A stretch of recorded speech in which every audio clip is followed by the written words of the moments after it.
2021년 11월 19일 금요일입니다. 예배일 아침에 함께 하신 모든 분들을 환영합니다. 기도하시고 이 시간을 시작하겠습니다. 아버지 하나님, 지나온 시간들, 이 한 주의 시간 동안 우리의 생애 가운데 같이 계셨음에 감사드립니다. 주님, 예배일이 되었습니다. 안식일의 시간이 다가오고 있습니다. 이 한 주일의 삶을 엿새 동안의 이 땅에서 수고를 잘 마무리하고 주께서 주시는 평안의 시간 가운데 들어가기를 원합니다. 하나님, 우리가 이 세상에서 살아가는 모든 시간 동안에 주께서 우리를 얼마나 사랑하시고 어떠한 축복으로 우리를 두르고 계신지를 다시 한번 확인하기를 원합니다. 자주 넘어지고 실수하는 우리의 삶이 얼마나 연약한지 주님 또한 아십니다. 각자가 가진 삶의 부족들 가운데 주님 함께하여 주시옵소서. 그러나 우리가 세상에서의 형통함만을, 나 자신의 연약함만을 가리우는 것을 바라는 것이 아니라 우리의 생애 가운데 하나님의 나라가 세워지고 주의 오심이 촉진되는 그러한 일에 협력할 수 있는 주의 백성 되도록 또한 인도하여 주시옵소서. 말씀의 아름다움을 경험하기를 원합니다. 이 시간에 함께하여 주시옵소서. 예수 그리스도 이름으로 기도합니다. 아멘. 미국의 통계학자 하워드 스티븐 프리드먼은 생명의 가격표라는 책을 발표했습니다. 그는 이 책을 통해서 모든 생명은 소중하다라는 아주 기본적이라고 여겨지는 명제가 실제로는 우리 사회에서 얼마나 적절하지 않은 말인지를 설명하고 있습니다. 이 책은 가장 먼저 지난 2001년에 있었던 9.11 사태로 돌아갑니다. 이 일로 말미암아 희생된 많은 사람들의 보상금을 산정하는 과정의 이야기를 통해서 사람의 가치가 크게 다르게 매겨질 수 있음을 보여주고 있습니다. 9.11 사태 희생자들의 보상금은 적게는 1인당 25만 달러에서 많게는 700만 달러까지 약 30배에 가까운 차이가 나게 되었습니다. 한 사람의 생명의 가격이 30배나 차이가 날 수 있을까요? 그들의 보상금을 산정하는 과정에서 학력, 직업, 나이, 그리고 심지어는 성별과 인종까지도 그 가치에 영향을 미쳤다는 분석을 하고 있습니다. 이런 세상의 평가와는 무관하게 여전히 생명은 소중합니다. 그리고 우리는 하나님 앞에서 우리의 생명이 얼마나 소중한지를 더 깊이 확인할 수가 있게 됩니다. 하나님께서는 우리의 생명에 관심이 많으십니다. 우리는 지난 한 주간 교과를 통해서 그 하나님께서 우리에게 생명을 다시 주시기 원하시며 어떠한 과정을 통하여 우리로 하여금 그 생명의 선택이 가능케 만드셨는지를 살펴보았습니다. 오늘은 지난 한 주간의 말씀을 요약하는 시간을 가지도록 하겠습니다. 과거나 지금이나 우리 모두에게는 선택의 기회가 주어져 있습니다. 가장 중요한 단어는 이번 한 주의 교과 가운데 선택이라는 단어가 될 것입니다. 사람이 태어나기도 전에 그 사람은 이른바 될 뿐만 아니라 지옥에서 영원히 고통당하고 하나님께서도 그것을 예정하셨다고 믿는 어떤 이해와는 달리 성경은 우리에게 말하기를 생명과 죽음, 축복과 저주, 선과 악 사이에서 우리의 자유로운 선택이 우리가 마침내 어떤 운명을 맞이하게 될지를 결정한다라고 가르치고 있습니다. 이것이 외부적인 요인이나 강제되는 것이 아니라 우리가 원치 않았지만 세상에 태어나게 된 그런 운명과는 달리 우리의 선택을 통하여 이루어지게 된다는 것입니다. 그리고 혹여 누군가 잘못된 선택을 한다 할지라도 그 결과가 꺼지지 않는 불못에서 영원히 고통당하는 그러한 결과로 나타나는 것이 아니라 영원한 죽음, 즉 영원한 소멸이라는 사실을 또한 우리는 알고 있습니다. 사람들이 오해하는 것 중에 하나가 하나님을 거절한 사람들을 하나님께서 미워하셔서 영원한 세월을 통하여 그들을 벌 주신다라고 생각하기도 합니다. 그러나 하나님께서는 그분께서 생명의 선택을 그들에게 주셨지만 그것을 거절한 사람조차도 안타깝게 여기신다는 것을 우리는 알 필요가 있습니다. 하늘에 들어가는 사람들, 즉 이 선택을 받아들인 자들은 하늘에 합당한 삶을 그들의 생애의 행복과 기쁨으로 알고 그 축복을 누릴 줄 아는 자들인 것입니다. 그러나 이 선택을 거절한 자들, 그들은 하늘의 분위기와 하늘의 공기 가운데 그들의 삶이 행복할 수 없는 것을 아시기에 하나님께서 그들을 그곳에 데려가시지 않고 그들을 영원히 소멸시키는 것입니다. 예언의 신의 말씀에 보면은 인간의 범죄 이후에 사람의 날수를 감하신 것이 오히려 인류에게는 축복이었다라는 표현이 나옵니다. 마찬가지로 하늘에 합당하지 않은 자들을 소멸케 하는 것이 어쩌면 하나님의 은혜일 수 있다는 것입니다. 각시대의 대쟁투 544페이지는 이러한 인간의 엄숙한 선택에 따른 운명을 이렇게 이야기합니다. 죄의 싹은 사망이요 하나님의 은사는 그리스도 예수 우리 주 안에 있는 영생이니라. 생명은 의인이 받을 유업이요 사망은 악인이 받을 몫이다. 모세는 이스라엘 사람들에게 내가 오늘날 생명과 복과 사망과 화를 내 앞에 두노라고 말하였다. 이 성경절에서 말하는 사망은 아담에게 선고된 사망이 아니다. 왜냐하면 모든 인류는 아담의 범죄의 형벌을 받고 있기 때문이다. 그것은 영생과 대조적인 위치에 있는 둘째 사망이다. 우리는 이번 교과에서 하나님께서 이 둘째 사망으로부터 인간의 운명을 면하게 하시기 위하여 어떠한 일들을 우리에게 허락하시고 준비하셨는지를 살펴보았습니다. 에덴에는 생명나무가 있었습니다.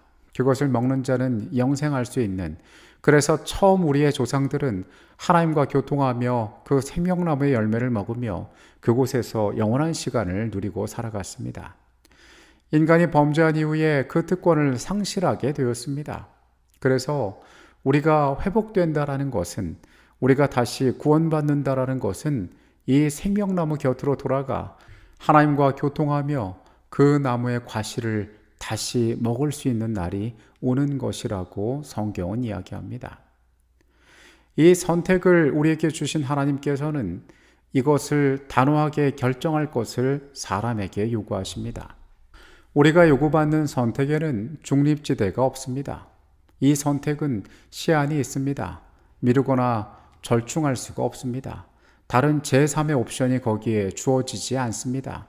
하나님이 택하신 그 방법들을 우리가 받아들일 때에만 우리에게 이것이 가능해질 수 있다는 것입니다. 선택에는 결과가 따르게 되는데 하나님께서 주신 옳은 선택에는 선과 축복이 우리의 삶에 이르게 됩니다. 그리고 이것을 받아들이지 않은 선택 역시 결과가 이르게 되어 있는데 그것은 죄와 사망과 저주가 거기에 이르르는 것입니다. 이 죄와 사망과 저주는 하나님께서 주시는 것이 아니라 인간이 하나님의 임재에서 벗어났을 때 하나님의 보호가 더 이상 그의 삶에 있지 않을 때에 그가 경험하게 되는 결과들인 것입니다. 처음에 작은 차이라 할지라도 이 중요한 과정을 우리는 선택에 있어서 반드시 기억할 필요가 있습니다. 신명기 30장에서 모세는 하나님께서 그 백성들을 향하여 주신 이 모든 선택의 일들에 대하여 내게 어려운 것이 아니라고 이야기하고 있습니다. 이것은 우리에게도 마찬가지로 큰 위로와 축복이 될 수 있음을 오늘 기억합니다. 하나님께서 사람을 아시고 우리의 손에 잡힐 만한 곳에 그 방법들을 준비해 주셨습니다. 다 할 수 있는 것들로, 어려운 것이 아닌 것들로 사람에게 허락하신 것입니다. 그것은 어려운 것이 아니라고 성경은 말하고 있습니다. 가장 중요한 선택의 쟁점은 누구에게 경배하느냐의 문제가 될 것이라고 이야기합니다. 신명기 30장에 나타나 있는 이 귀한 진리들이 이 시대의 마지막을 보여주는 계시록의 말씀 가운데에서도 반복되어 있습니다. 13장에 나타나는 짐승을 따르는 세상의 모습을 바라볼 때에 우리는 우리가 사는 시대가 어떠한 우상에게 도전받고 있는지를 깨닫게 됩니다.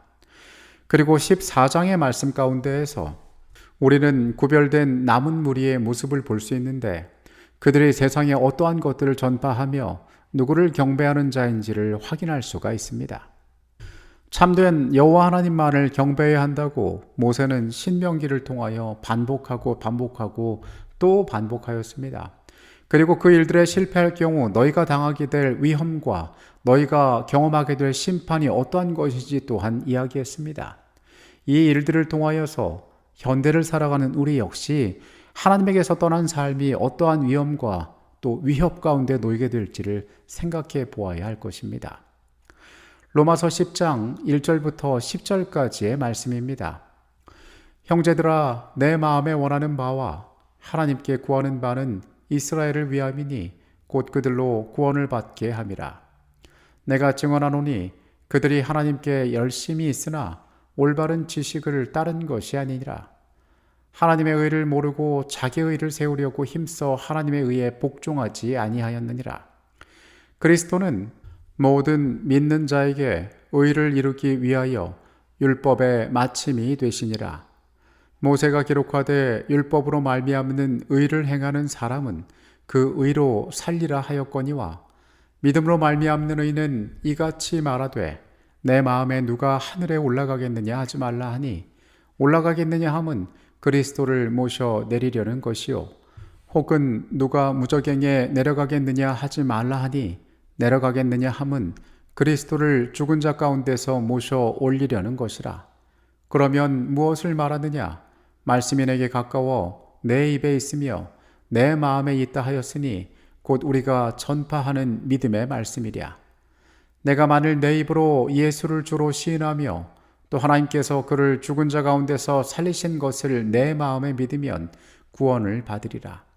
사람이 마음으로 믿어 의에 이르고 입으로 시인하여 구원에 이르느니라.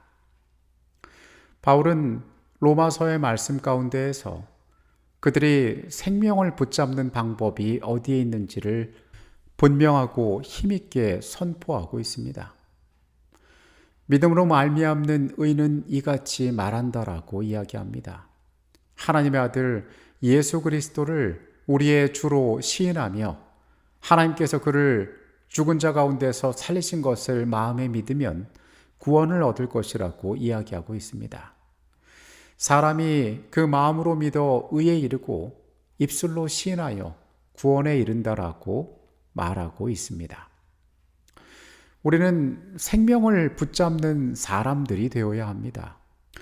이 생에서의 마지막 시간을 앞둔 모세는 약속의 땅에 거의 다다른 이스라엘 백성들을 향하여 간절하게 호소합니다.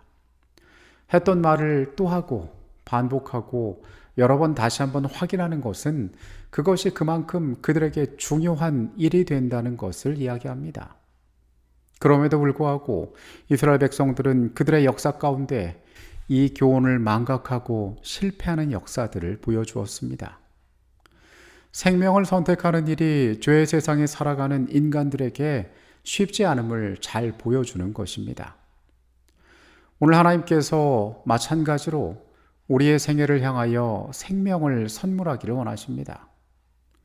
오늘 우리가 회복되어야 할 상태가 어떠한 상태인지, 그리고 우리의 삶을 향하여 놓아두신 하나님의 진심이 어디에 있는지, 또 우리가 어떠한 과정과 방법을 통하여 하나님께 다가갈 수 있는지, 주께서 어떠한 방법들을 우리에게 준비하셨는지 우리는 기억할 필요가 있습니다. 우리는 엄숙한 시대에 살아가고 있습니다. 오늘 생명을 향한 하나님의 초청에 우리의 삶이 반응해야 되지 않겠습니까? 그리고 이 귀한 초청이 세상 모두를 위하여 준비한 하나님의 선한 뜻임을 우리가 또한 전하고 알려야 할 것입니다. 귀한 은혜 가운데 안식일의 평안을 기다리는 아름다운 한날이 되시기를 바라겠습니다. 기도하시겠습니다. 주께서 우리에게 생명을 주시기 위하여 어떠한 사랑으로 우리 가운데 임하셨고 우리의 삶에 부족을 하시고 어떠한 길들을 준비하셨는지를 우리가 보았습니다. 강요하지 않습니다. 그리고 또한 중간지대는 없습니다. 우리의 선택으로 하나님의 아름다운 길들을 받아들이고 생명의 길을 택하는 우리의 삶이 되게 하여 주시옵소서. 이 진리가, 이 복음이 많은 이들의 삶에 아름답게 전해지기를 원합니다. 주님, 그 일들을 위하여 우리를 사용해 주시고 우리로 하여금 순종하는 마음 허락하여 주시옵소서. 우리의 시간들 가운데 함께 하셨음에 감사드립니다. 예수 그리스도의 이름으로 기도합니다. 아멘.